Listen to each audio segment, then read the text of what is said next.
بسم اللہ الرحمن الرحیم۔ ہڈن فیکٹس کے معزز ناظرین، السلام علیکم۔ امید کرتے ہیں آپ سب خیر خیریت سے ہوں گے۔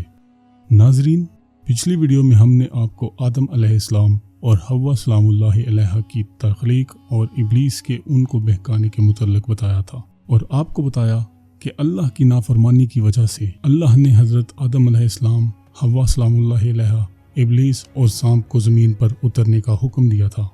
آج کی اس ویڈیو میں ہم آپ کو حضرت آدم علیہ السلام اور حوا سلام اللہ علیہ کے زمین پر آنے کے بعد ان کی زندگی کے احوال سے آگاہ کریں گے۔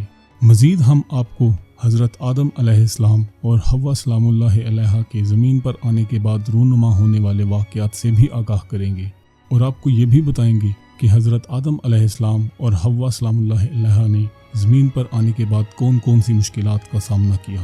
یہ سب حقائق جاننے کے لیے اس ویڈیو کو آخر تک دیکھتے رہیے گا، اور اگر ابھی تک آپ نے ہمارے چینل کو سبسکرائب نہیں کیا تو چینل کو سبسکرائب کر لیں تاکہ ہم آپ تک ایسے ہی دلچسپ حقائق پہنچاتے رہیں۔ ناظرین، نبی آدم علیہ السلام اور ان کی پیاری بیوی حوا سلام اللہ علیہ کی تخلیق کے بعد ان کے لیے ایک نئے باب کا آغاز ہوا۔ ان کی زمین پر آمد صرف جنت سے منتقلی ہی نہیں بلکہ ایک عظیم مقصد اور اہمیت کا حامل مشن تھا۔ اللہ نے نبی آدم علیہ السلام اور حوا سلام اللہ علیہ کو زمین پر بھیجا تاکہ وہ انسانیت کے پہلے فرد ہوں، یہاں رہیں، اس کی کھیتی باڑی کریں، اپنے اور اپنی اولاد کے لیے اس زمین کو ہموار کریں اور اپنی اولاد کو اللہ کی عبادت کی رہنمائی کریں۔ ناظرین، حضرت آدم علیہ السلام کے متعلق مولا علی علیہ السلام سے روایت ہے کہ لوگوں نے حضرت رسول اللہ صلی اللہ علیہ وآلہ وسلم سے دریافت کیا کہ اللہ تعالیٰ نے کتے کو کس چیز سے پیدا کیا۔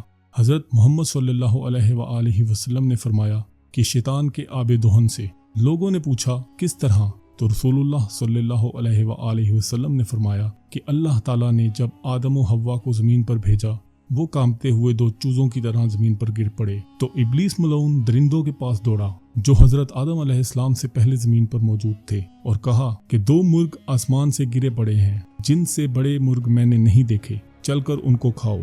درندے اس وقت دوڑے۔ ابلیس ان کے اندر لالچ پیدا کرتا تھا اور آواز دیتا جاتا تھا کہ فاصلہ کم ہے، اب قریب پہنچ گئے۔ اس نرمی کے ساتھ گفتگو میں اس کا آب دہن زمین پر گرا۔ پس اللہ نے اس سے دو کتے خلق کیے، ایک نر اور ایک مادہ۔ نر ہندوستان میں آدم علیہ السلام کے پاس کھڑا ہوا اور مادہ کتی جدہ میں حضرت حوا سلام اللہ علیہ کے پاس کھڑی ہوئی، اور ان درندوں کو ان کے نزدیک نہیں آنے دیا۔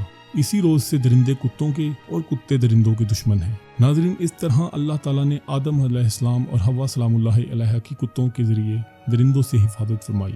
ناظرین، جب اللہ نے آدم علیہ السلام، حوا سلام اللہ علیہ، ابلیس اور سانپ کو جنت سے نکال کر زمین پر اتر جانے کا حکم دیا تو اس وقت حضرت آدم علیہ السلام نے اللہ تعالیٰ سے چند کلمات سیکھے تاکہ ان کو پڑھا کرے، تو آدم علیہ السلام نے ان کلمات کو وظیفہ قرار دیا جن کے وسیلے سے اللہ نے ان کی توبہ قبول کی۔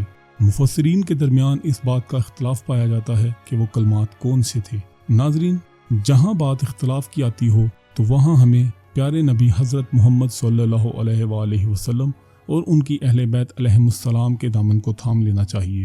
حضرت عبداللہ ابن عباس سے روایت ہے، انہوں نے کہا کہ میں نے رسول اللہ صلی اللہ علیہ وآلہ وسلم سے ان کلمات کو دریافت کیا جو آدم علیہ السلام نے اپنے پروردگار سے سیکھے تھے اور جن کے سبب سے ان کی توبہ قبول ہوئی۔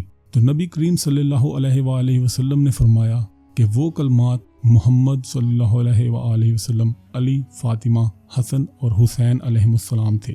انہی کلمات کے بارے میں امام جعفر صادق علیہ السلام فرماتے ہیں کہ وہ کلمات کچھ اور نہیں بلکہ حضرت محمد صلی اللہ علیہ وآلہ وسلم، علی، فاطمہ، حسن اور حسین علیہ السلام اور ان کے بعد کے اماموں کے نام تھے جن کے وسیلے سے آدم کی توبہ قبول ہو گئی۔ ناظرین، جب حضرت آدم علیہ السلام زمین پر آئے تو ہند میں آئے تھے۔ انہوں نے اپنے پروردگار سے اور جو اس گھر کا مالک ہے دعا کی۔ اللہ نے ان کو حکم دیا کہ اس مکان کے پاس آئیں اور 7 مرتبہ طواف کریں اور منا اور عرفات میں جا کر تمام مناسک حج بجا لائیں۔ حضرت آدم علیہ السلام ہندوستان سے مکہ آئے، جس مقام پر ان کے قدم پڑے وہ زمین آباد ہو گئی، بقیہ زمین صحراؤ میدان رہ گئی۔ پھر تمام مناسک حج بجا لائے جس طرح اللہ نے ان کو حکم دیا تھا۔ اس وقت جبرائیل امین نے آدم علیہ السلام سے آ کر کہا کہ مبارک ہو، اللہ نے آپ کی توبہ قبول کی اور آپ کو بخش دیا، اور میں آپ سے 3000 سال پہلے اس گھر کا طواف کر چکا ہوں۔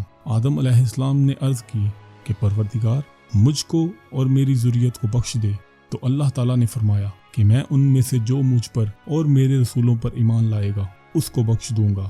پھر وہ وقت آیا کہ اللہ تعالیٰ نے حضرت آدم علیہ السلام اور حوا سلام اللہ علیہ کی مغفرت فرمائی اور ان کے درمیان کی جدائی کو دور فرمایا۔ پھر اللہ تعالیٰ نے حضرت آدم علیہ السلام اور حوا سلام اللہ علیہ کو 2 بیٹے حابیل اور قابیل عطا فرمائے۔ ناظرین، حابیل اور قابیل کے واقعات کی تفصیلات سے ہم آپ کو اپنی اگلی ویڈیو میں آگاہ کریں گے، جس میں ہم آپ کو یہ بتائیں گے کہ ہمیں حابیل اور قابیل کے واقعہ میں کون سی باتیں غلط بتائی جاتی ہیں۔ اگر آپ حابیل اور قابیل کے اصل واقعہ کی تفصیلات جاننا چاہتے ہیں تو ہمارے چینل کو سبسکرائب کر لیں اور بیل آئیکن کو پریس کر لیں تاکہ آپ تک ہماری ہر آنے والی ویڈیو بر وقت پہنچ سکے۔ ویڈیو پسند آئی ہو تو ویڈیو کو لائک کریں اور دوستوں اور رشتہ داروں کے ساتھ شیئر کریں۔ اپنا بہت سارا خیال رکھیں اور ہمیں اپنی دعاؤں میں یاد رکھیں۔ اللہ حافظ۔